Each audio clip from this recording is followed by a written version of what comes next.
Muito bem, com muita honra e me sentindo mais uma vez um privilegiado, nós estamos abrindo o nosso programa na agradabilíssima e sempre muito enriquecedora participação e presença na companhia do Dr. Antônio Macedo, um dos médicos cirurgiões mais famosos do Brasil pela sua competência e que teve essa sua fama recrudescida depois que operou o presidente Bolsonaro.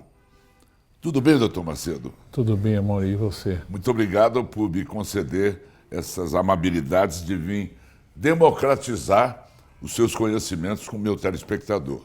Fazer o possível e o impossível para que isso se concretize. O Bolsonaro, o presidente Bolsonaro, não é? Eu fico imaginando, e o público também tem essa opinião, que ele deve ser um paciente muito difícil. É seu paciente ainda.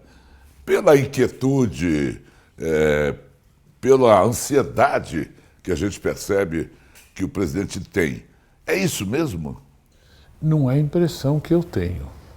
Para mim, ele é sempre muito educado, muito cordial. Já nos tornamos grandes amigos, amigos assim de verdade, e ele sempre faz aquilo que eu solicito quando se trata de parte médica. Obediente. Muito obediente do ponto de vista médico. Mas ele lhe pede, por exemplo, para saltar de paraquedas, logo após a cirurgia, ele lhe pede para mergulhar, que eu fiquei sabendo.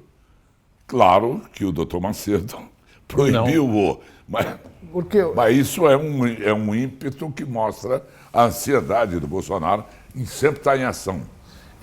Ele, como tem um preparo físico extraordinário, ele evidentemente gosta de fazer ginástica, gosta de montar cavalo, gosta de saltar de paraquedas e tudo.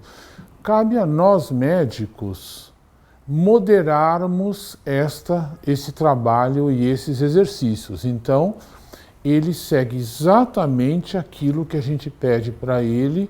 E nesse ponto nós temos o Dr. Ricardo Camarinha, que é o médico da presidência, que nos auxilia muito nesse contexto. Entendi. Então não tem dificuldade nenhuma em tratar dele. Ele é extremamente gentil, educadíssimo, cuidadoso e toma cuidado com tudo. Quer dizer, ele não foge daquilo que é combinado. Agora, doutor Macedo, ele correu risco de vida iminente quando foi alvo da facada? Sim, foi uma facada que o atingiu no abdômen, numa área extremamente perigosa. Ele foi muito bem tratado pelos cirurgiões de Juiz de Fora, que conseguiram conter a hemorragia, realizar uma cirurgia o mais rápido possível. Depois houve a participação do pessoal da UTI, do Hospital de Juiz de Fora, também muito bem assessorados. Vieram duas colegas de São Paulo, a pedido do professor Roberto Calil, que também trabalharam e ajudaram na recuperação dele, de modo que ele foi operado e, após ter sido esfaqueado dia 6 de setembro à noite. No dia 7 de setembro, que era uma sexta-feira, nós pusemos no avião e trouxemos para São Paulo. E ele já em boas condições. Mas já em boas condições. Já em boas condições, sem correr risco. Sem correr riscos. Doutor Macedo, e falando do professor doutor Roberto Calil, seu colega, nosso amigo também, que já esteve aqui várias vezes, e que é do Sírio-Libanês, não é? O Bolsonaro foi para o Einstein, Isso. onde o doutor Macedo atuava até então. E depois houve uma reviravolta no meio dos hospitais estrelados do Brasil. E o doutor Macedo hoje não mais faz parte da equipe do Einstein. Foi para a Rede D'Or. Isso. Como se deu isso? É uma outra proposta de vida. É uma metodologia diferente de trabalho. Eu fui para uma rede que tem 48 hospitais pelo Brasil inteiro. É um time extraordinariamente bem conectado, desde do diretor supremo da rede, os filhos, o pessoal que dirige, da toda a facilidade de trabalho, para comprar aparelhos, para dar aula, para fazer trabalho até trabalho filantrópico dentro dos hospitais, entende? E uma coisa que chama muito atenção é a maneira como eles trabalham e o time todo, é tudo uma coisa muito integrada, muito tranquila. Então é um outro tipo de trabalho, não significa que eu mudei do Einstein para a Redditor. Quer dizer, eu fui para uma outra proposta de vida e de trabalho. Entendi. E a Macedônia ficou vazia. A Macedônia, só para o telespectador entender, é onde o doutor Antônio Macedo atuava no Einstein, a região dele era chamada de Macedônia, alusivo ao seu nome, doutor Macedo. Então, por isso que eu estou brincando, mas a Macedônia continua. A Macedônia continua. Por exemplo, hoje mesmo eu fui operar um paciente lá cedinho, quer dizer, eu não estou divorciado do Hospital Albert Einstein, eu simplesmente estou me concentrando num outro grupo. Mas, veja bem, eu estou no Hospital Albert Einstein, eu comecei no Hospital Albert Einstein na década de 70. Então era o presidente, o professor José Ferrer, infelizmente já falecido. E eu tive todo o apoio, cresci, sempre me deram um apoio muito grande, o hospital foi crescendo, hoje é o maior hospital do Brasil. Mas realmente o que eu fiz foi uma mudança de perspectiva de vida, entende? Agora, a robótica, a maior parte das suas cirurgias, se não todas elas, são feitas através da robótica. A robótica tem as suas indicações. Por exemplo, um tumor de pâncreas pequeno, você faz com a robótica. Um tumor de pâncreas que não envolve a ressecção de grandes vasos, você faz com a robótica. Um tumor de fígado não muito grande, você pode fazer com a robótica. Agora, cirurgias, por exemplo, como hérnia inguinal unilateral ou bilateral, a robótica ajuda no sentido de dar muita precisão na cirurgia e dói muito pouco pós-operatório, porque os braços são fixos, os braços não ficam se movendo no abdômen. E a robótica ajuda muito em áreas como o tórax, para dissecção do esôfago dentro do tórax, por exemplo, num caso de câncer de esôfago, porque os graus de liberdade das pinças robóticas facilitam muito o acesso ao esôfago quando próximo de grandes veias como a veia ásigos, próximo da traqueia, próximo do arco da aorta. Então, a robótica ela facilita a vida do cirurgião em situações de grande dificuldade. Por exemplo, é mais fácil fazer uma retirada do esôfago torácico com a robótica do que se a gente abrir o tórax. A robótica, em algumas situações, é extremamente de ajuda do cirurgião. Ela veio para ficar. E é lícito supor que os aparelhos vão ficar cada vez melhores, cada vez mais inteligentes, a ponto de ajudar o cirurgião até como se fosse um GPS que eles já estão idealizando durante a cirurgia robótica, entende? Agora, a cirurgia robótica aqui no Brasil, me parece que tem 11 anos, por volta de 11 anos. Ela começou no Hospital Albert Einstein em 2008. Então é ainda muito jovem. Muito jovem. Agora, já há um grande número de cirurgiões robóticos aqui no Brasil.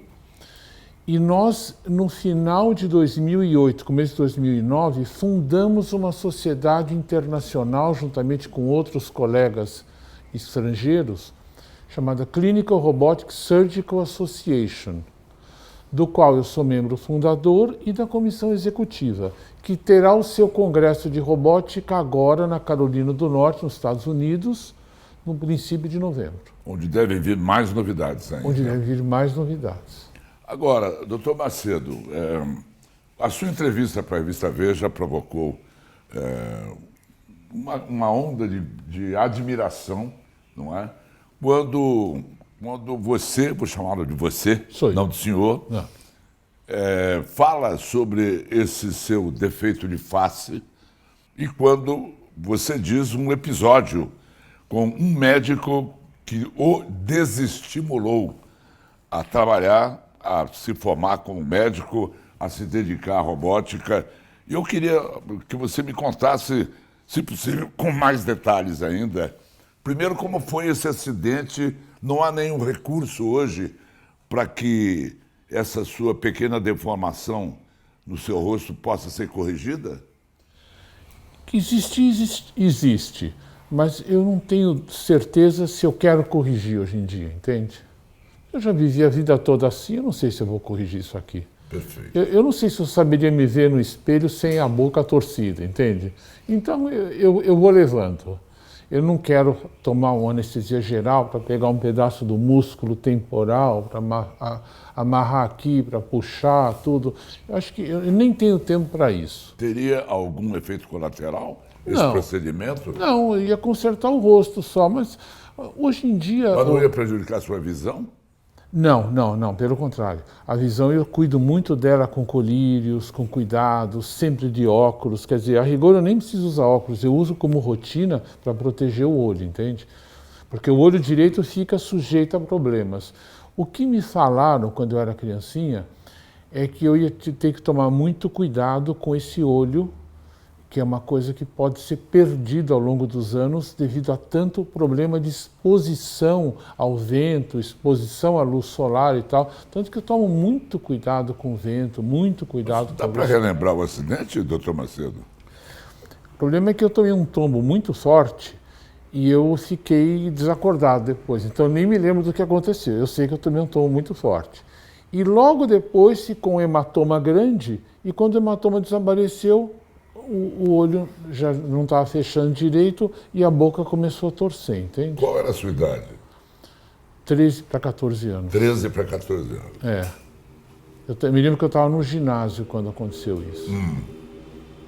Aí eu procurei, o meu pai me levou numa série de médicos e tudo, um médico clínico muito bom que medicou com cortisona, etc e tal, não adiantou nada, mas houve uma tentativa de tratamento muito intensa. E um determinado cirurgião que o meu pai levou, ele falou, olha, não tem o que fazer, isso aqui é assim mesmo, o olho corre um grande risco, né? Então isso que me deixou muito assustado. Falei, mas eu vou ser cirurgião. Então assim, mas escolhe outra profissão, uma profissão assim mais atenuada. O cirurgião precisa muito da capacidade visual e tudo. Então eu fiquei assim meio chocado. Mas pelo aí, desestímulo. Pelo desestímulo. Aí fiquei meio chocado, mas com o passar dos anos a coisa foi indo. Entrei na faculdade de medicina, sempre fui muito bom aluno, sempre me dediquei bastante. E teve essa questão de, na véspera de Natal, eu ajudar e operar um paciente que estava internado com um processo agudo de vesícula, e era o próprio médico que tinha falado para mim para não ser cirurgião, né? Mas isso, ele não falou no sentido de maldoso, eu não entendi. Eu entendi o seguinte... Até de proteção. Até de proteção, eu senti exatamente isso. Procura uma profissão que não dependa tanto da vista. Você é um menino brilhante, inteligente, bom aluno e tal, faz qualquer outra coisa. Quer dizer, se um dia acontecer alguma coisa na vista de um cirurgião, acabou para a profissão. É como a mão, se eu perder uma mão, acabou para a profissão. Então, por isso que a gente toma cuidado com a mão, toma cuidado com a vista, tudo, entende? Mas isso não me fez ficar triste, nada, a não ser nos primeiros dias, né? Porque você olhava, e depois tem muito bullying das crianças, né? Eu me lembro que o que mais chocava era isso. Boca torta daqui, boca torta dali, não sei o quê. Depois eu acostumei, né? Eu sou mesmo, sou boca torta, graças a Deus. Mas... Não o incomoda? Não me incomoda de jeito nenhum. Doutor Macedo, e uma outra questão é a sua operar por robótica. Eu andei lendo, me instruindo. Tem algumas cirurgias que exigem uma dedicação sua quase que obsessiva, porque segura o cirurgião na frente dos equipamentos por mais de 6, 7 horas. No último sábado, nós operamos um câncer de esôfago que levou 12 horas. 12 horas? 12 horas. É um senhor muito difícil de operar, um homem muito grande. Levamos 12 horas para operar, o tempo todo sentado na frente do robô. Agora, isso é determinação, né, Mauri? Isso é determinação. O indivíduo que vai ser cirurgião, ele tem que ter muita determinação. E tem que ter muito preparo físico, senão não aguenta. E você me parece, Macedo, que tem algumas coisas interessantíssimas nesse seu preparo físico que nos servem até de receita para a gente poder adotar. Diz que você faz ginástica com regularidade antes de uma operação até, antes de ir para o hospital. Isso. Você tem alguns detalhes do seu dia a dia que eu gostaria que você falasse para a gente poder aprender e fazer pelo menos algumas delas. Eu tenho uma dieta de muitos anos que me faz muito bem, me deixa... eu não sinto fome, não sinto cansaço, nada, que consiste em comer quase nada de açúcar, quase nada de trigo. Eu como carne magra de preferência. Quando como carne gorda é em pequena quantidade, a carne em geral é magra. Eu não faço restrição de carne de jeito nenhum, a não ser carne gorda, como se recomenda não exceder meio quilo de carne gorda por semana, sob risco dessa carne gorda poder causar problemas de saúde. Eu tomo bastante água, não tomo refrigerante de jeito nenhum, não acho que deva tomar refrigerante, é só água, suco de frutas, tomo vinho às vezes no fim de semana ou num jantar, não tem problema nenhum. Com excessiva moderação. Com excessiva moderação, porque imagina você tomar vinho hoje e de repente ter que operar de madrugada ou amanhã cedo. Então tem que tomar pouquinho, de modo que você se sinta perfeito, tá certo? Porque senão você está sendo irresponsável com o paciente que você vai operar, né?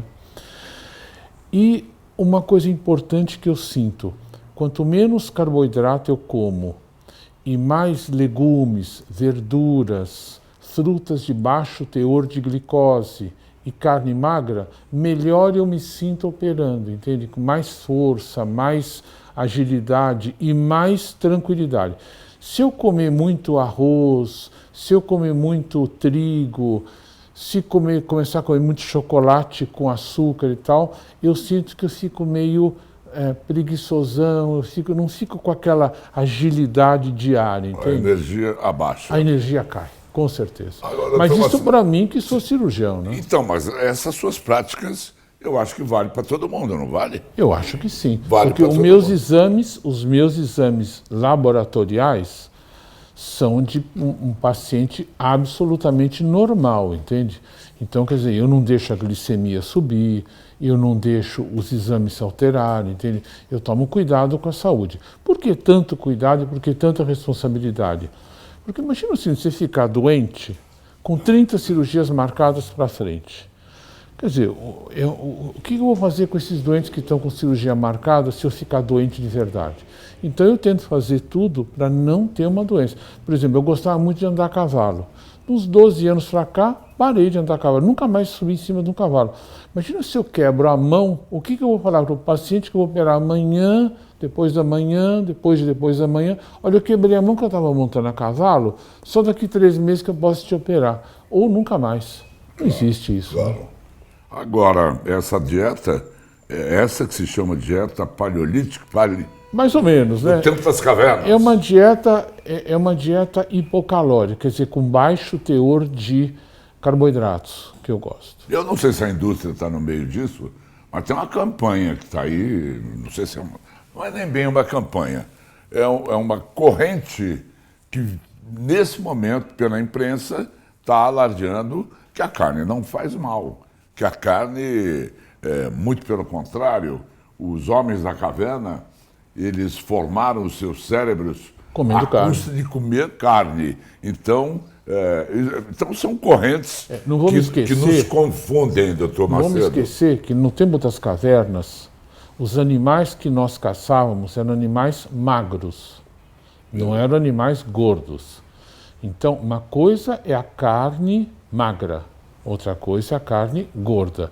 Ninguém preconiza ninguém ficar se enchendo de carne gorda. A gente tem que comer uma carne mais magra. Se for comer carne gorda, tem que ser uma dosagem de carne gorda inferior a meio quilo por semana. Senão você está se expondo aos riscos da gordura da carne. A carne não faz mal. O que faz mal é aquela gordura que vem junto com ela, ou vem marmorizada dentro dela. É isso que pode fazer mal para o paciente. Quer dizer que meio quilo, o que significa meio quilo? 2 bons bifes? 2 bons bifes. 2 suculentos bifes? Isso.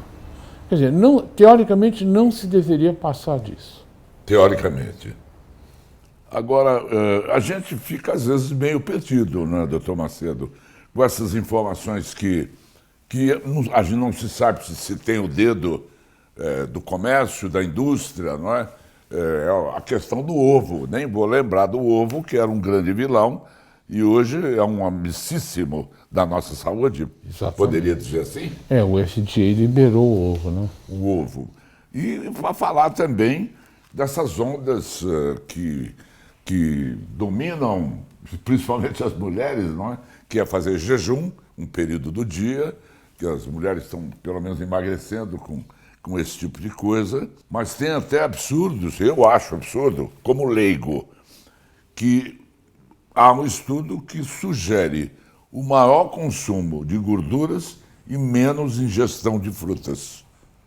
Existe? A fruta é um pouquinho polêmica, porque existem frutas de baixo teor de açúcar, como a maçã, a pera, o morango, a amora, o framboesa. E tem frutas que têm um alto teor de açúcar, como é o caso do mamão, do melão, da nectarina, da goiaba, etc.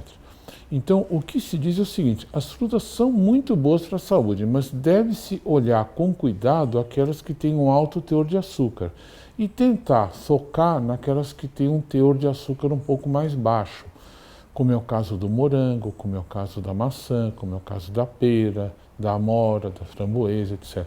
Isso é o que a gente lê e o que a gente escuta, entende? Não se deve consumir muito açúcar, porque o excesso do consumo de açúcar não é bem-vindo para a nossa saúde. Estamos falando de diabetes. Não estou nem falando da propensão a diabetes. O indivíduo que não tem nada, ele não deve, o indivíduo que é totalmente sadio, ele não deve abusar muito do açúcar. Agora, existe algum procedimento na sua especialidade, na cirurgia robótica, no diabetes tipo 2? São os procedimentos derivados das bariátricas, entende? Quer dizer, os doentes que são submetidos à bariátrica, muitas vezes, eles são diabéticos e foi visto que há uma melhora. Então, várias técnicas cirúrgicas foram propostas para o tratamento do doente que tem diabetes e não é obeso, entende? Mas é tudo muito parecido com a cirurgia bariátrica. Qual a diferença do diabetes tipo 1 e 2? Desculpe, eu até sei mais ou menos, mas tem muita gente aí que não sabe. O tipo 2 é o adquirido. É o adquirido. É o adquirido. E o tipo 1 é o genético. Entendi. Que exige insulina, essa coisa. Muito precocemente. Né? A cirurgia bariátrica do Faustão foi o doutor Macedo que fez? Não, quem operou o Faustão foi o doutor Áureo Ludovico de Paula. Da sua equipe? Não, ele é um colega nosso de Goiânia, que é um grande cirurgião laparoscopista, e ele bolou uma técnica de interpor um segmento de íleo mais proximal no jejuno. Para quê? Para aumentar a produção de hormônios que controlam o diabetes e controlam a compulsão alimentar. Que bom! Agora, pelo fato de ter 11 anos no Brasil, não é? E um dos introdutores dos robôs foi o Dr. Macedo, parece que com a evolução dos tempos, da tecnologia, daqui a pouquinho nós vamos ter todas as patologias podendo ser operadas por robô. É possível, mas ainda não.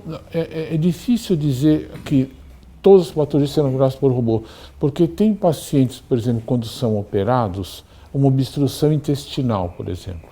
que o abdômen é tão distendido que não tem como você criar o espaço para colocar o robô para operar, entende? Então, cada caso tem que ser analisado com cuidado. Tem casos para cirurgia aberta, tem casos para laparoscopia e tem casos para robótica.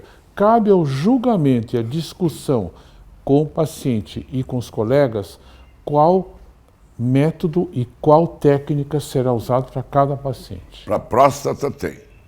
A próstata, vamos dizer assim, a robótica tomou conta. Tomou conta. Agora, a robótica é muito cara, doutor Macedo? É caro. Me fale um pouco da parte de economia, que quanto mais equipamentos, mais investimentos.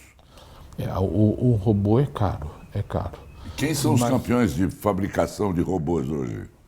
Nos Estados Unidos, numa firma chamada Intuitive, que ela construiu desde o primeiro robô de 2008 até os atuais XI, é ela que construiu. Agora, existem outras firmas estudando vamos dizer assim, a construção e aplicação de novos robôs, como é o caso da Google e como é o caso da Medtronic no MIT em Boston. Macedo, me contaram que você era tão obsessivo que você se levantava de madrugada, quando não era para fazer ginástica, era para fazer treinamento com o robô. E ficava debruçado sobre o robô muito tempo para poder desenvolver a perfeição do seu treinamento. O robô, você precisa adequar a sua cabeça e os seus movimentos ao robô. Porque você segura aquelas pinças fazendo quase nenhuma força, é 10º de miligrama de força. Os cortes são muito pequenos, então você tem que fazer o corte com muito cuidado. Então, durante o ano de 2008, o Einstein iniciou a robótica para urologia. Mas nos fins de semana, nos domingos, o robô ficava sem fazer nada.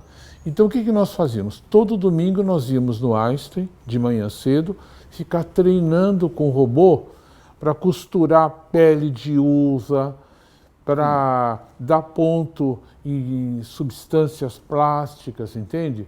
De modo a pegar o jeito de manipular o robô. Porque o robô não é difícil de você trabalhar com ele. O difícil é você pegar o jeito de manipular, porque é muito mais delicado do que segurar o material de cirurgia aberta. Quem faz a força é o robô e ele tem muita força. Você não pode empregar força para operar com o robô. Entre os seus hábitos de vida, inclui-se o jejum também? E tem a ver com serotonina? Eu vou te contar. Essa história do jejum, eu sou obrigado a fazer de vez em quando para poder me treinar nas cirurgias longas. Porque a cirurgia longa dificilmente você pode sair para comer. Dificilmente. Então, você às vezes é obrigado a ficar horas e horas e horas operando e você não pode ter fome, não pode ter dor de cabeça. Então, de vez em quando eu dou uma treinadinha. Eu não faço o jejum intermitente, mas às vezes eu deixo de, por exemplo, não almoço e continuo no consultório até a noite e só vou jantar à noite. Fico com o café da manhã e com o jantar. Para quê? Para treinar e não ter uma dor de cabeça de repente pela falta de comida, não ficar fraco, tudo. Só para manter o organismo treinado em situações de exceção. Doutor Macedo, muito obrigado mais uma vez. Agradeço. Tem algum aspecto dentro da robótica que eu tenha não perguntado e que seja importante o público saber? Olha, o que é importante saber é o seguinte, o robô veio para ficar. Quer dizer, no futuro, quem não operar com robô está fora da profissão. Mas tem que saber, com muito cuidado, como aplicar, em quem aplicar, em que doenças aplicar. Por enquanto, tem doenças que você não pode aplicar e é perigoso você aplicar. Então, você pega um câncer de pâncreas, que está muito junto da veia... Câncer de pâncreas. Que está muito junto da veia mesentérica ou da veia porta, porque os cânceres de pâncreas normalmente a gente pega numa fase em que ele já está um pouco avançado. É muito difícil, num check-up, o indivíduo pegar um câncer de pâncreas. Mas quando você operar um doente que tem qualquer sinal de invasão vascular, tem que ser aberto. Por quê? Porque você pode até fazer as anastomoses, as emendas com o robô, mas você precisa usar enxerto, você não tem a facilidade que tem na cirurgia aberta de levantar o intestino para aproximar as duas bocas do vaso, entende? Então lembrar que cirurgia aberta, cirurgia laparoscópica e cirurgia robótica são 3 tipos de cirurgia que ainda têm a sua aplicabilidade garantida. Por que é que o câncer de pâncreas está crescendo tanto no Brasil e no mundo, de uma forma geral? Primeiro, o povo voltou a fumar. Tinha parado, voltou a fumar. Segundo, cada vez mais está se consumindo álcool no nosso meio e em todos os lugares do mundo. Mas consumo grande. Volume industrial. Terceiro, a presença de grande quantidade de gordura na carne que nós nos alimentamos. Por isso que eu falei, a carne boa é a carne magra, não é a carne gorda. Então, se for comer carne gordurosa, comer não todo dia e em pequenas quantidades. Picanha, nem pensar, então. Não, aquela come, gordurazinha da picanha. se puder separar... Falando para irritar aqui o doutor Macedo. Se puder separar, é melhor. E mais, aumentou muito a incidência de diabetes devido ao consumo, propensão, mais consumo de excesso de açúcar, aumento de peso da população, consumo de trigo muito aumentado. E o diabetes tem 20 vezes mais chance de câncer de pâncreas do que a população normal. É mesmo, que loucura. Aumenta 20 vezes. Então, o que acontece? Diabetes, dieta, fumo, álcool, é um prato cheio para o pâncreas ficar doente, entende?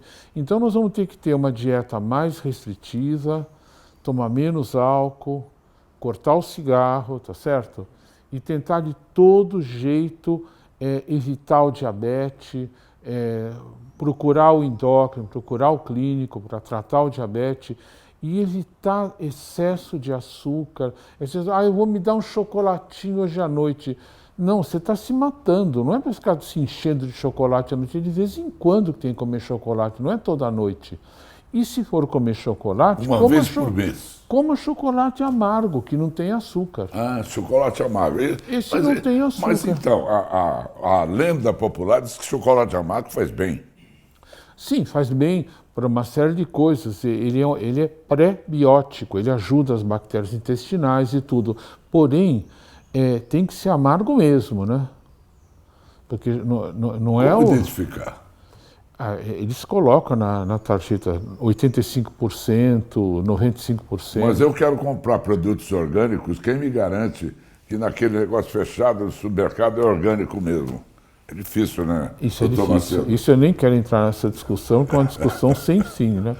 Mas por que está aumentando tanto o câncer no pâncreas?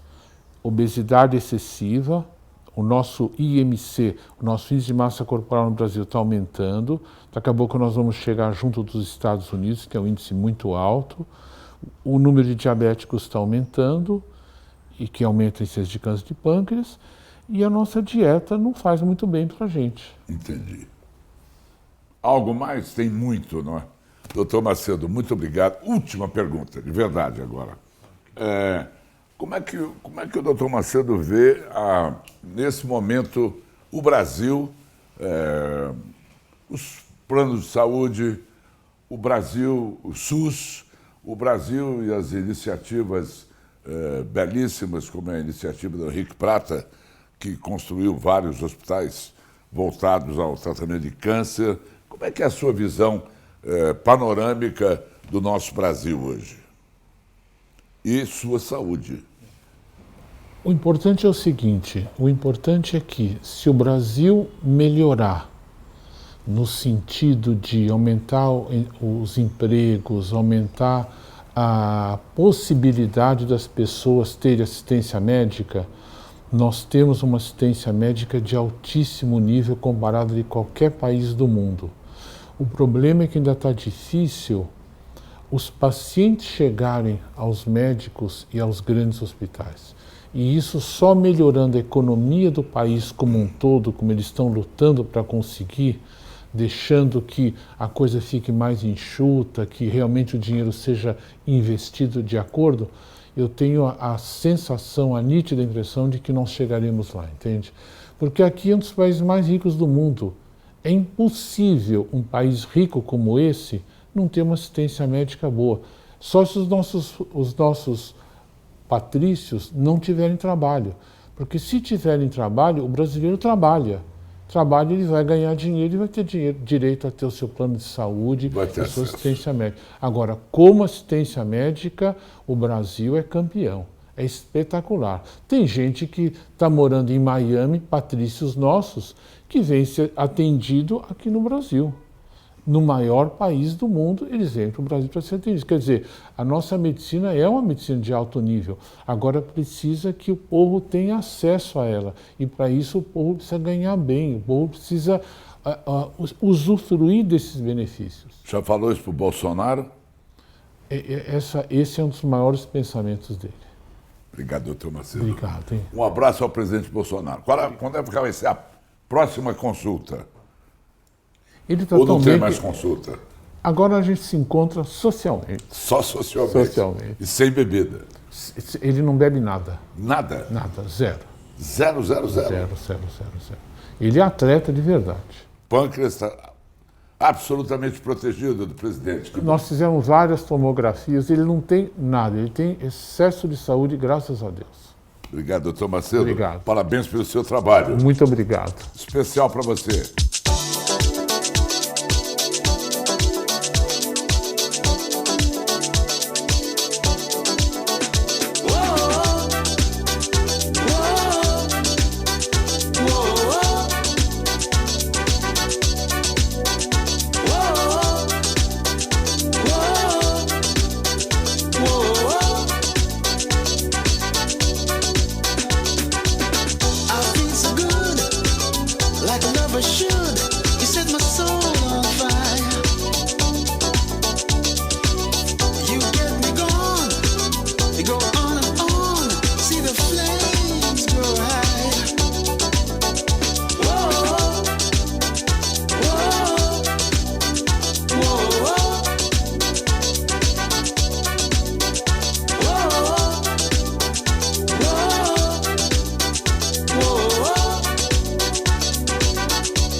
Até poderia ser a capa da revista Joyce Pascovitch, né, Amaury? Mas tudo isso não passa de uma brincadeira para os convidados que aqui chegam no Espaço Charlot, em São Paulo. E tem muita gente bacana chegando por aqui.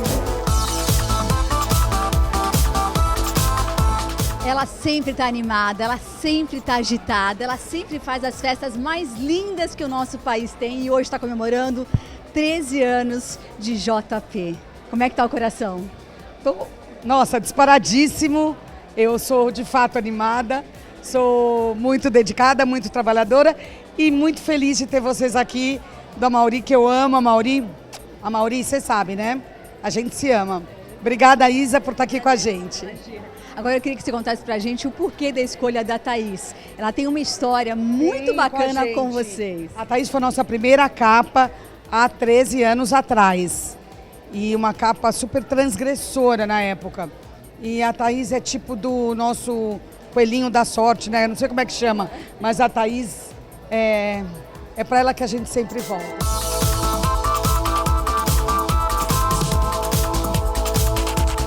Olha, vamos fazer um comparativo. Você fez a primeira capa da Joyce Pascovitch, da revista Joyce Pascovitch, há 13 anos. É casada há 15 anos com Lázaro Ramos. O que mudou da Thaís Araújo desses anos, de 15, 13 anos, para a Thaís de hoje? Nossa, mudou tanta coisa, muita coisa. Eu tive 2 filhos nesse meio tempo, que já é o suficiente a mudar a vida de uma pessoa, né? Meu mais velho tem 8, minha mais nova vai fazer 5. Amadurecimento, né? Coisas que a vida vai trazendo pra gente e que às vezes não são só coisas felizes, né? Mas que dão estrada pra gente, é importante. Vamos mostrar a capa? Tá linda a capa. Tá linda, né? Linda, eu adoro essas fotos. Vou mostrar as fotos que eu mais gosto, tá? Gente, arrancaram o ensaio? Não, tá aqui. Ó, eu amo essa foto, gente. Ela significa alguma coisa pra você? Não, só bonita mesmo.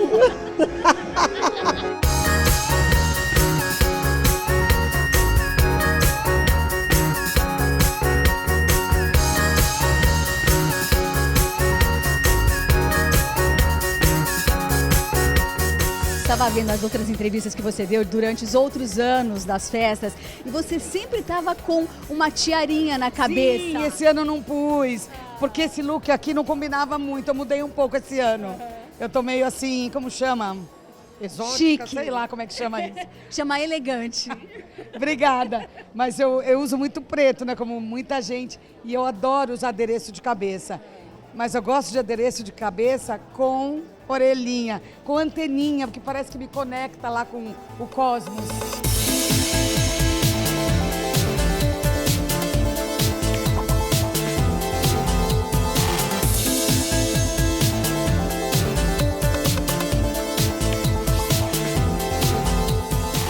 Agora, estreando daqui a pouco a próxima novela das 9, Amor de Mãe como Vitória, uma advogada.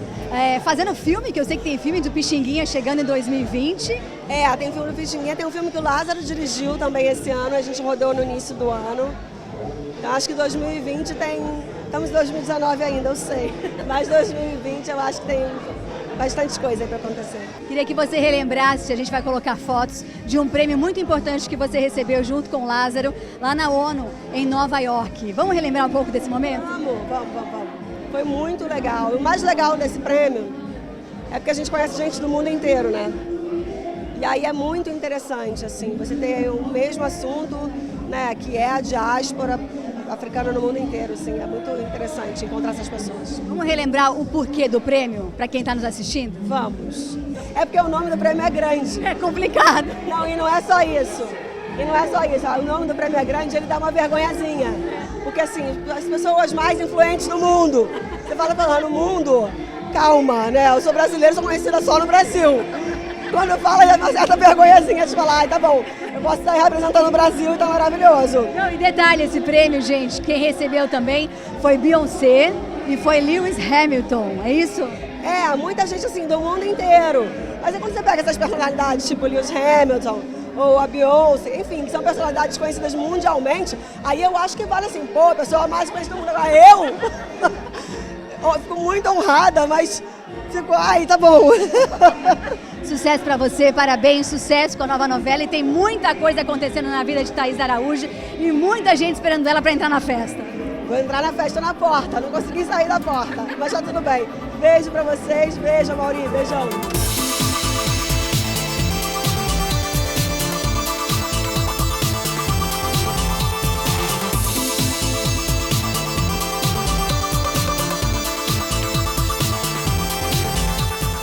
Olha, reunir os dois aqui, para mim, é uma benção, Amaury. Vou te dizer por quê. Nós temos a Constanza Pascolato, que é uma referência, um ícone quando o assunto é moda, elegância, ser chique. Ela sempre traduz isso no vestir, no falar, no tocar, até a forma como ela cumprimenta é elegante. E ao lado, o DJ Zé Pedro também, que tem um estilo diferente de Constanza, mas que circula muito bem na moda. Tomara que ela me aprove, entendeu? Eu acho que ela sempre me aprova. Fico aqui um pouco eu com acho medo. o máximo. E agora acabei de ler teu livro, eu tô de olho, hein? Tô de olho. O livro é maravilhoso. Vamos começar falando do livro então, Constanza? Eu achei que eu não ia mais escrever nada na vida, porque eu já, né? E, na verdade, foi bastante difícil, porque eu queria resumir em coisas assim, que tinham a ver com a vida em geral, não é só a roupa, né? Porque, para mim, a coisa da moda sempre foi muito mais para o comportamento do que só o figurino, tá? Porque não adianta, se você tem um estilo de vida que combina com você nessa coisa, eu não posso sair assim. Primeiro que eu já não tenho mais nada disso, tá? Maravilhoso. É incrível, porque tem essas coisas de roupa, né, que se espere que ela vá falar, essas coisas todas de moda, de etiqueta, de tudo, mas a história de vida da Constanza é que faz o livro pulsar, entendeu? Eu achei ótimo que você que é um moderno, porque todo mundo me vê como uma velhinha, né? Mas você tendo gostado do livro, então eu acho que é legal porque eu procurei botar coisas que fossem sem idade, entendeu? Isso é maravilhoso. Com a mentalidade aberta para tudo, entendeu? Não, cheguei cedinho na fila, peguei meu autógrafo e naquela noite eu li inteiro, porque é um livro delicioso de ler. Você lê rapidamente, entendeu? Eu quase te liguei. Não a cobrar, claro, né?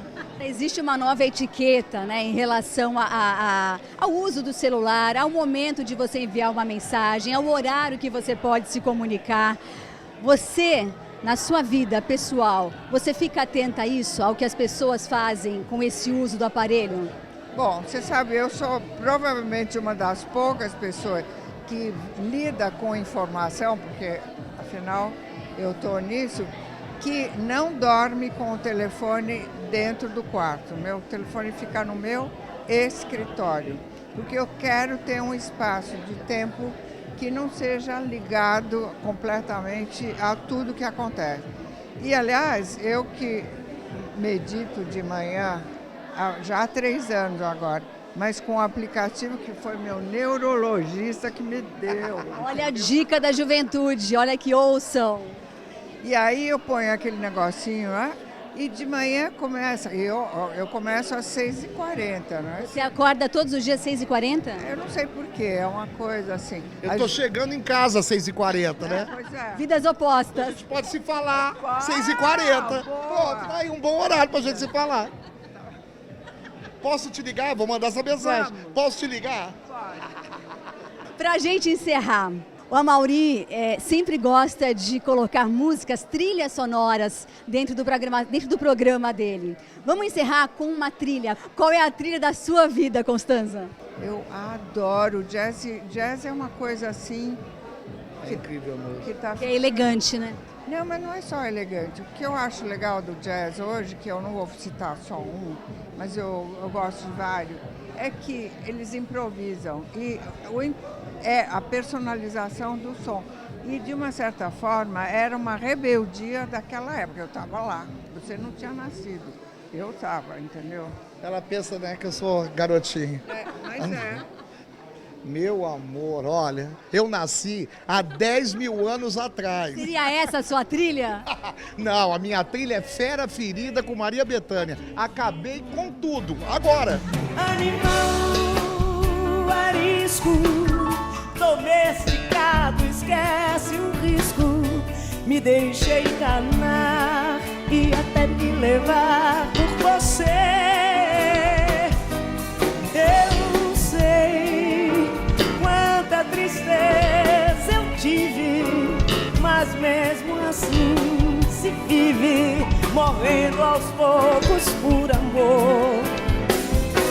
Eu sei, o coração perdoa, mas não esquece à toa, e eu não me esqueci.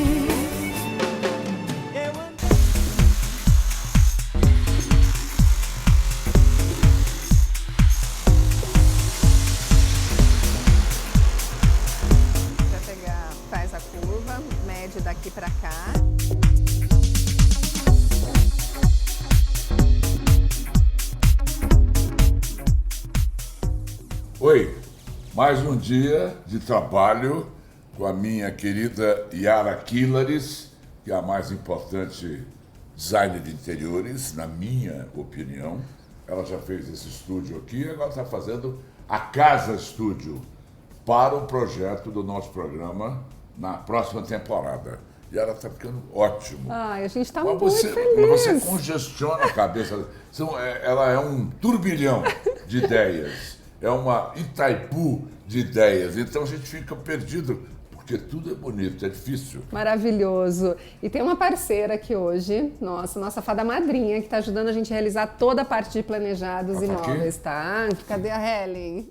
Helen, eu conheço a Helen. Vou me levantar para cumprimentar a Helen. Tudo bem, querida? Nossa fada. A Helen entrou, você agregou a Helen. Trouxe do sul, né? Especialmente lá da Caderode e da Forma Lenho.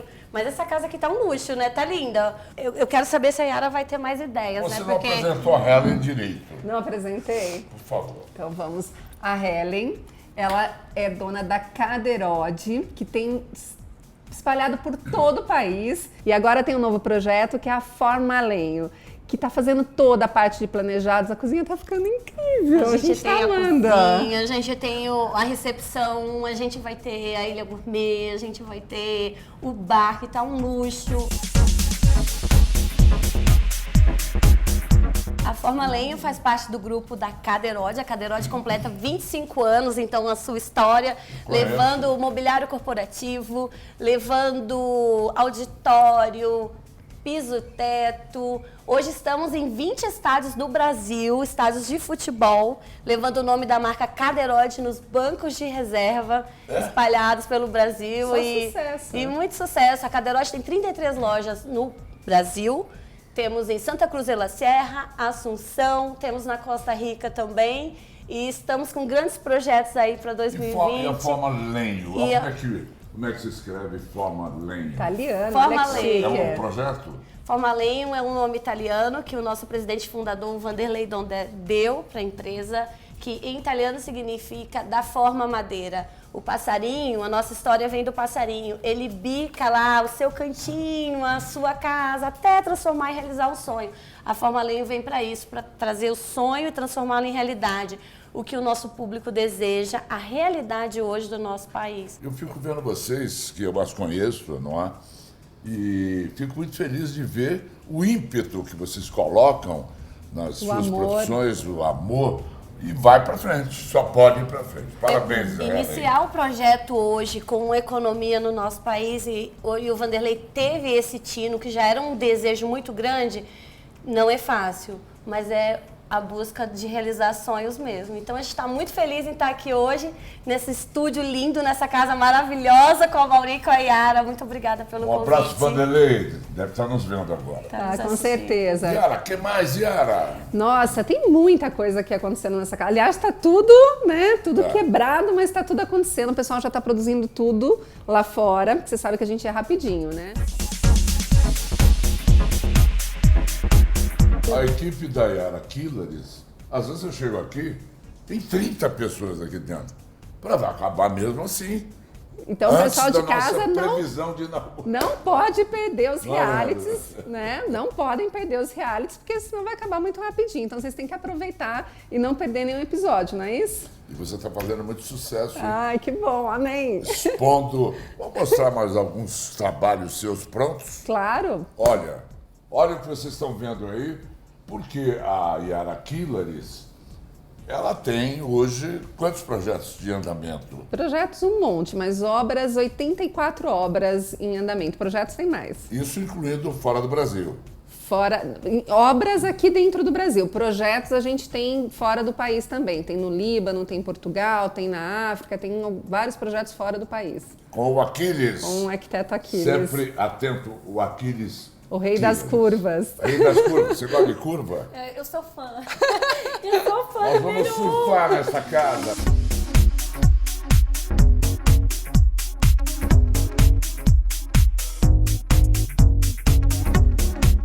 A chegada da Helen aqui na nossa obra vai dar uma transformação incrível, porque os móveis são de excelente qualidade e coisas muito diferentes, especialmente para vocês.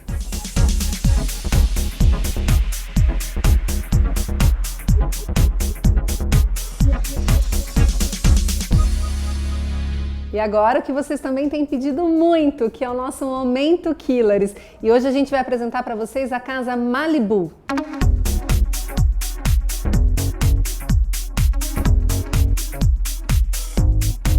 Para essa fachada Malibu, nós temos um frontão no centro e nas laterais curvas, dando toda a leveza, com formas esculturais projetadas pelo arquiteto Achilles Nicholas Killeres.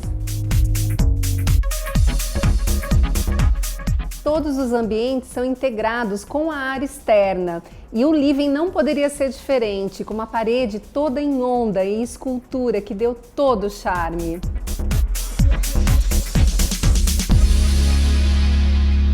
Para esse home theater, nós trabalhamos com materiais rústicos e iluminação, que criou todo o charme para esse ambiente.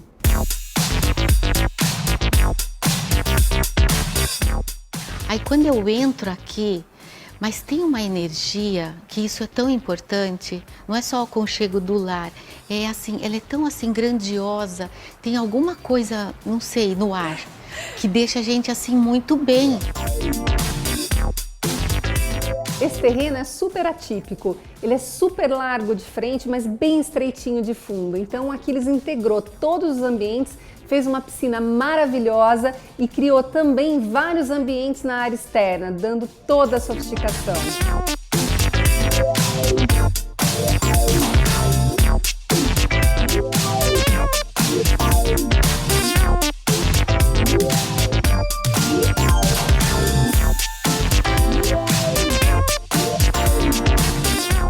Sempre extraordinário estar aqui com vocês ou nas nossas redes sociais. E aqui as obras continuam na Casa Mauri e o programa da semana que vem está simplesmente imperdível. Até lá!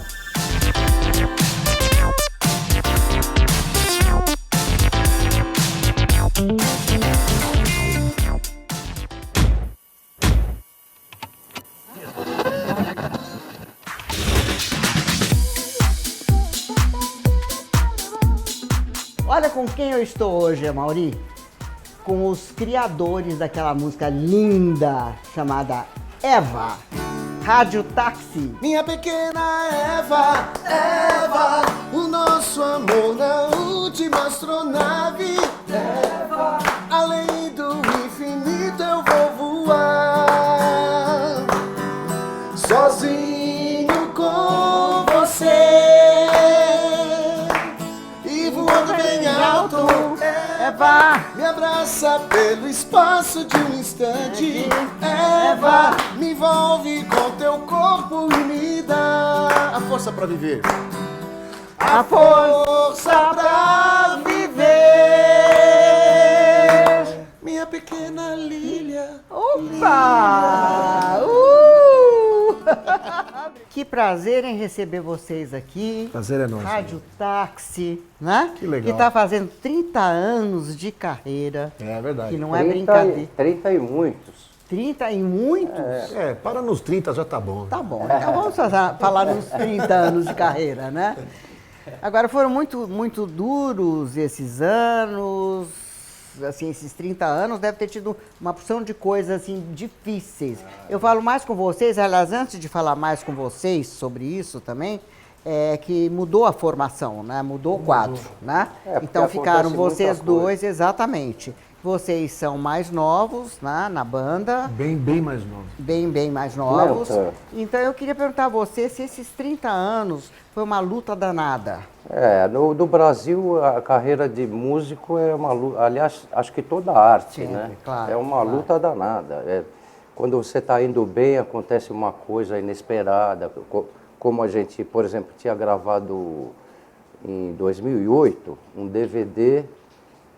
E quando a gente começou a divulgar, a fazer televisão, tal, estava no 4º, 5º programa e um monte de programa marcado de televisão, né, para divulgação do DVD, chamava Rádio Táxi ao vivo. Sei. Aí nosso guitarrista morreu.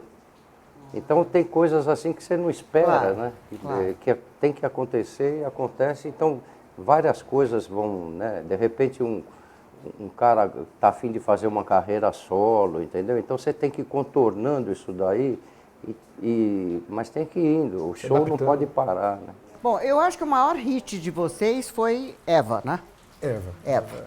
Aliás, que... Muita gente regravou, né? Antes de pedir para vocês cantarem, eu queria saber qual é a história de Eva? Porque ela faz tanto sucesso até hoje, não é? Não, essa tem uma história legal. Li, conta, mas conta. Conta, porque todo mundo quer gravar Eva até hoje, né? Menos eu, que não queria. Essa história é boa, só ele não quis. Não, é que, por exemplo, a gente já estava com o disco pronto, todas as músicas e tal. Daí o diretor da gravadora chegou e falou, olha, vocês vão ter que gravar essa música que é maravilhosa, vai estourar e tal. E a gente falou, putz, meu, e agora, né? Vamos tirar a música da gente para pôr uma música que não é nossa, é uma versão italiana essa música, né? E ele veio com essa música que é uma música lenta, mais e tal. Eu falei, puta, eu não gosto, eu não acho legal, meu. Então você não gravou? Não, vocês têm que gravar, porque não sei o quê. Daí nós obrigamos. Todo mundo acabou aceitando, daí sobrou eu, né? Para variar, sempre assim. Daí eu acabei topando. Tanto é que quando a gente foi gravar no estúdio, eu gravei deitado, assim, meio de mau humor, sabe? E eu queria pedir para vocês cantarem. Meu amor, olha só, hoje o sol não apareceu. É o fim da aventura humana na Terra. Meu planeta Deus, fugiremos nós dois na Arca de Noé. Olha, meu amor, o final da odisseia terrestre. Sou Adão e você será minha pequena Eva. O nosso amor na última astronave. Além do infinito eu vou voar, sozinho com você. E voando bem alto, Eva, me abraça pelo espaço de um instante. Eva, me envolve com teu corpo e me dá a força pra viver. Minha pequena Eva. Uhul. E o público canta. Então, gente, vocês têm muitos sucessos, né? Muitas músicas de novelas, né? Que vocês fizeram para novelas. E eu queria saber se vocês acham que ainda hoje música feita para novela se ainda impulsiona muito a carreira do artista. Eu acho que a música também tem dois. Ou a música foi feita para novela é uma coisa, agora tem música que você não fez para novela. Sim. E os caras acharam legal e acham que encaixou ali e põe, né? Sim. Então são dois, eu acho que... Ainda, até hoje. Onde tocar ainda tem que tocar, seja lá onde for. Tem uma música do rádio que chama Sanduíche de Coração. Mas por que vocês fizeram uma música com esse nome? Mas não foi. Foi o diretor eles pediram, eles falaram, a gente quer que você faça uma música que tenha a palavra sanduíche, coração, presunto, torta, não sei o quê. Você tem que colocar isso daí. Aí eles fizeram isso aqui, vou ver se eu consigo tocar. Vou modificar meu modo de vida, não aguento mais falar em comida.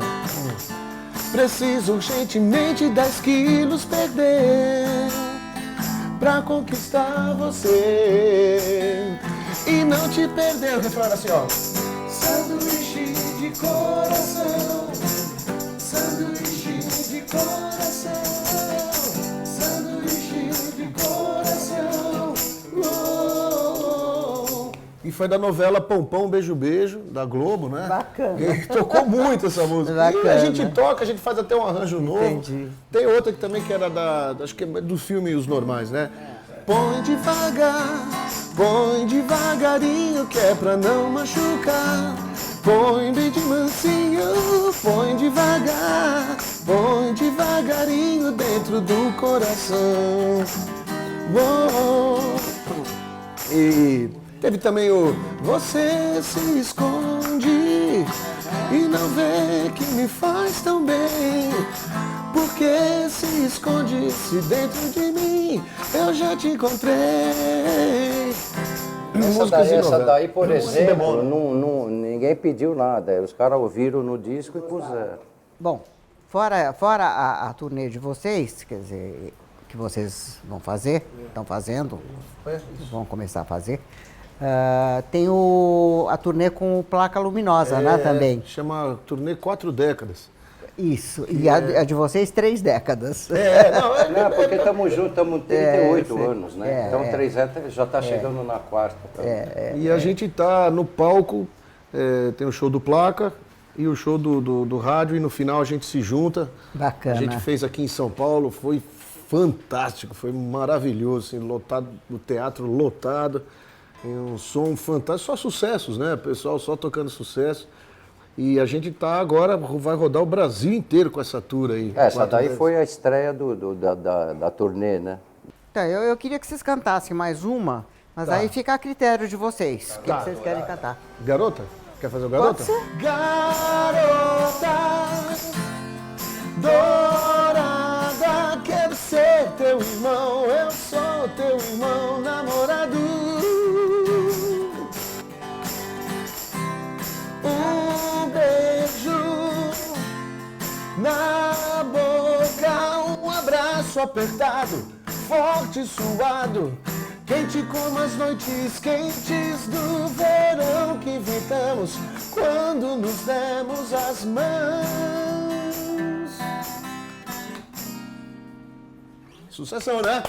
Essa música foi o primeiro sucesso. Então, Lilian, essa música Garota Dourada entrou no filme Menino do Rio. A música do Lee Marcucci, do Vander Tafo, que foi nosso primeiro fundador junto com a gente da banda, né? Vander Tafo, e eles deram para o Nelson Motta fazer a letra. Sim. E o Nelson estava com uma transa de fazer ele era um diretor musical do filme. Sim. Então ele já fez a letra e já pôs no filme. Teve tudo para estourar também, lógico. A gente não tinha nem acabado, inclusive, de gravar o LP, o disco, e a música já estava tocando na rádio, a gente foi gravando e a música já estava estourada. Né? Entendi. Por isso que o disco saiu em 82, uma música desde o final de 81 já era sucesso. Né? E eu queria que vocês passassem suas redes sociais. Legal. Certo? Instagram, Banda Rádio Táxi, Facebook, Banda Rádio Táxi. Tá aqui, ó. Tá bom? E se puser Banda Rádio Táxi, vai aparecer. É só não pôr Uber que tudo certo. Exatamente. Tá certo. Tá bom. Um amor de verão tem um sol particular, queima a boca até rachar, não tem meio coração. Um amor de verão vem com tudo a favor, foge em ondas de calor e tem outra vibração. Tcharu, tcharu, quando você passa, dá de graça a tentação, onde a fumaça assa um beijo e a febre do desejo está no coração. Quando ao fundo eu te vejo dentro do maior, ou não. Quando ao fundo eu te vejo dentro do maior, ou não.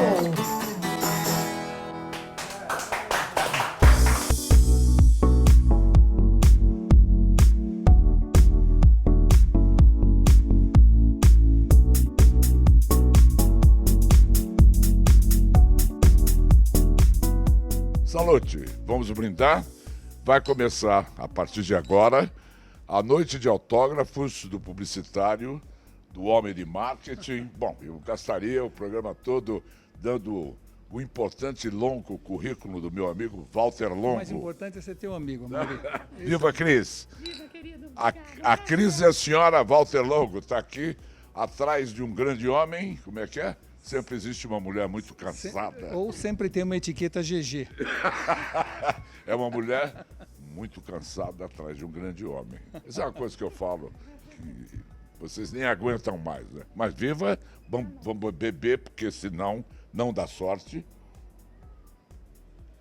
Eu tenho certeza que o livro do Walter Longo, O Fim da Idade Média e o Início da Idade Mídia, indiscutivelmente será um best-seller, porque trata-se, Walter, de um assunto que você acertou no alvo e que está interessando a todo mundo neste momento, não é, Cris? Deixa a Cris falar primeiro.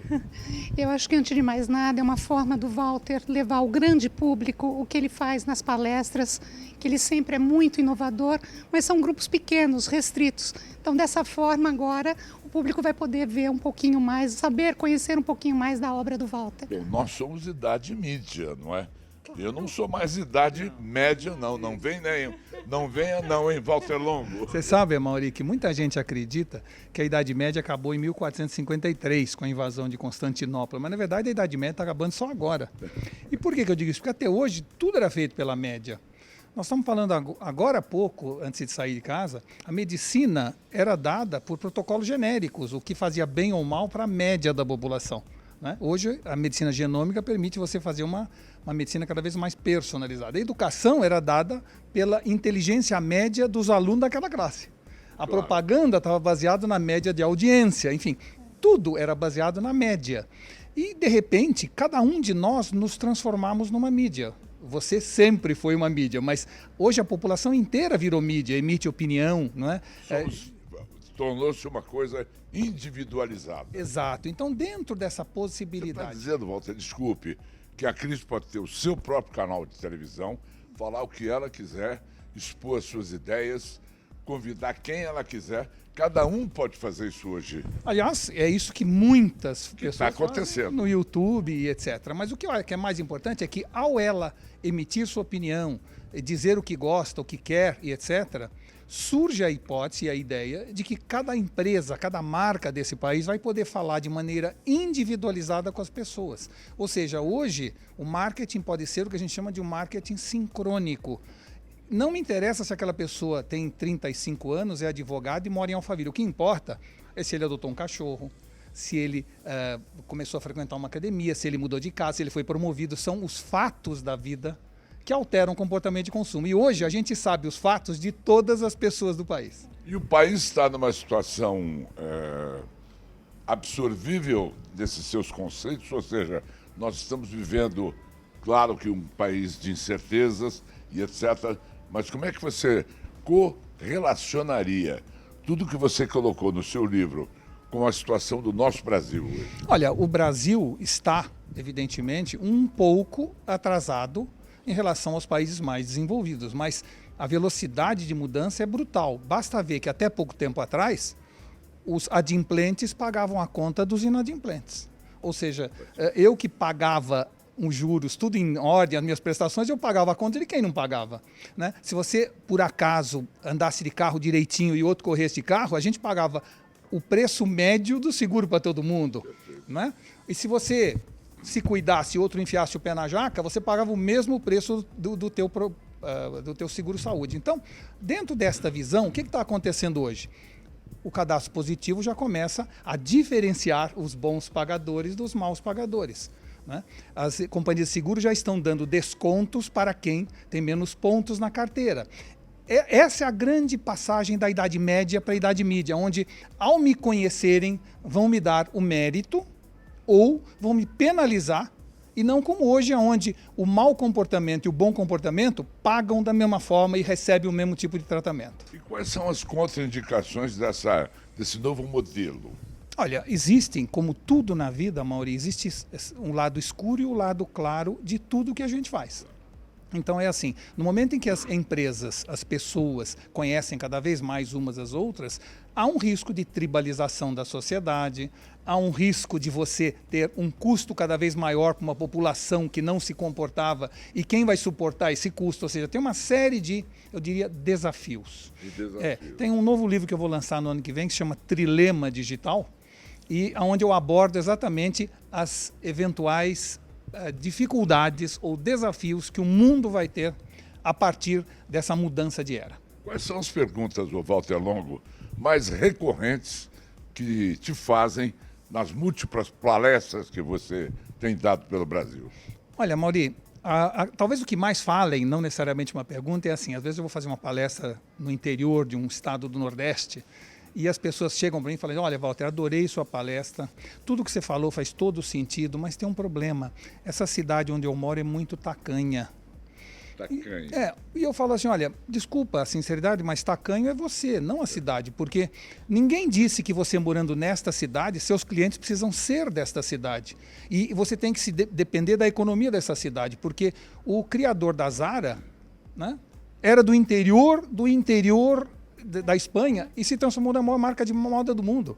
É porque ele, na verdade, a condição hoje de mediocridade é muito mais uma condição mental que mercadológica. O mundo digital permite que alguém, morando na casa dele com a esposa e 5 costureiras, compita com a Rosa Chá em matéria de exportação de moda praia, porque ele compra um site, faz em inglês, ele compra a palavra-chave no Google e vende para o mundo inteiro, moda praia. A era digital. É isso. A era digital, Cris. Agora, Walter, você foi presidente da Editora Abril.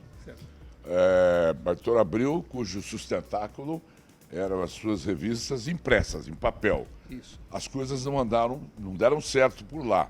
Não por causa de você. Foi uma evolução, ou foi uma involução, não é, que aconteceu com a Editora Abril.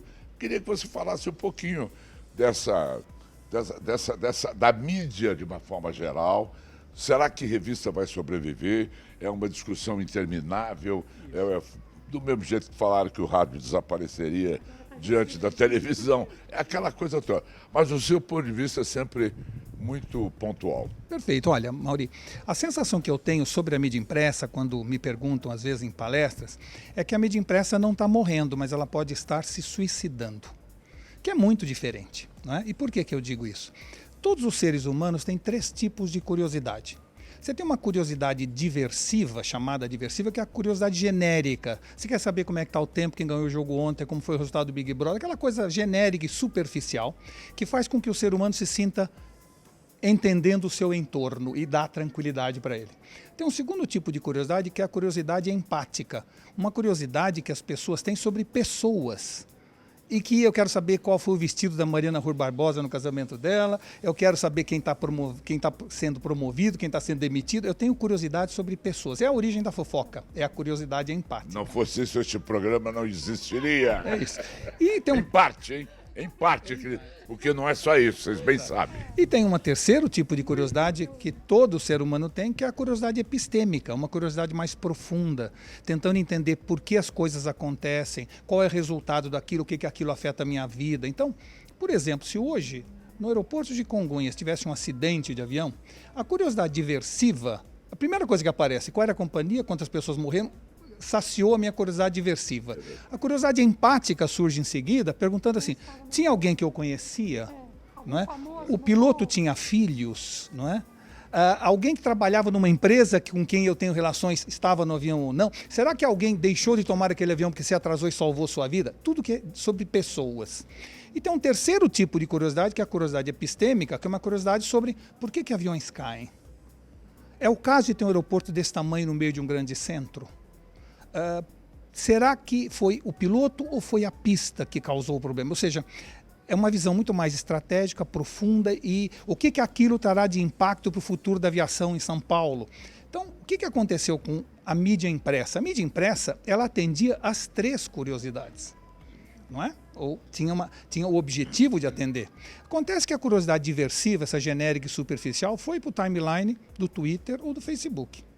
A curiosidade empática foi muito saciada pelo Instagram.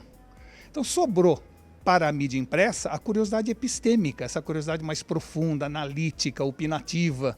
Só que a mídia impressa, em geral, fez um caminho contrário, juniorizou as redações, né? Piorou a qualidade dos textos, encurtou as matérias, fazendo então com que, já que é para saber pouco, eu vou para uma ferramenta muito mais eficiente. Uma ferramenta mais fácil, inclusive. Eu acredito que eu vejo uma vida longa para a mídia impressa desde que ela assuma o seu papel de mídia que responde às curiosidades mais epistêmicas. E por que isso? Porque ler no celular é quase impossível. Não é? Você não consegue ler no celular com aquela tela pequena. Então, se você quer uma coisa com mais profundidade, você vai ou para a televisão se for ver um filme, ou vai para o jornal ou revista se for ler uma matéria com mais profundidade. Ou para os livros. O fim da Idade Média e o início da Idade Mídia. Vou devorá-lo rapidamente, Walter Longo, que é meu guru. É seu também, né? De todos nós. Parabéns, Walter. Obrigado, O que Amorim. mais que você acha importante para encerrar? Viemos aqui homenageá-lo pelo lançamento. O que mais que você acha fundamental que o meu público saiba a respeito da essência do teu livro? Isso, eu vou dizer a você, Mauri, o seguinte, que na verdade, não sobre o livro, mas é a primeira vez que alguém lança 2 livros ao mesmo tempo. Eu estou lançando 2 livros. Insights para um mercado em transição. Exato. Você vai autografar os 2 livros? Vou autografar os 2 livros e a razão dos 2 livros Fato serem. único. Exato. Fato único. Dos 2 livros serem. Guinness Book. 2 livros ao mesmo tempo. E vai usar as 2 mãos? Vou usar as 2 mãos, exato. Mas na verdade foi o seguinte, aqui eu tenho um resumo de todas as grandes mudanças do mundo. E neste eu tenho a explicação de por que as coisas estão mudando. São complementares, na verdade. Sim, leia o primeiro qual? Não, você pode ler qualquer um. O primeiro, Não existe porque ordem. o primeiro você vai entender a forma porque o mundo está mudando, e o segundo, os fatos que ocorreram, ou você lê os fatos e depois entende a razão. Vamos levar o Walter no estúdio? Hã? Eu fico 2 horas com o Walter no ar. Ainda ele me fica devendo mais coisas da sua brilhante cabeça. Obrigado. Parabéns, Walter Longo. Sucesso, Cris. Como beijo. sempre. Cuide bem dele. Vai começar a noite de autógrafos. Estamos na Livraria da Vila, do Shopping JK. É isso?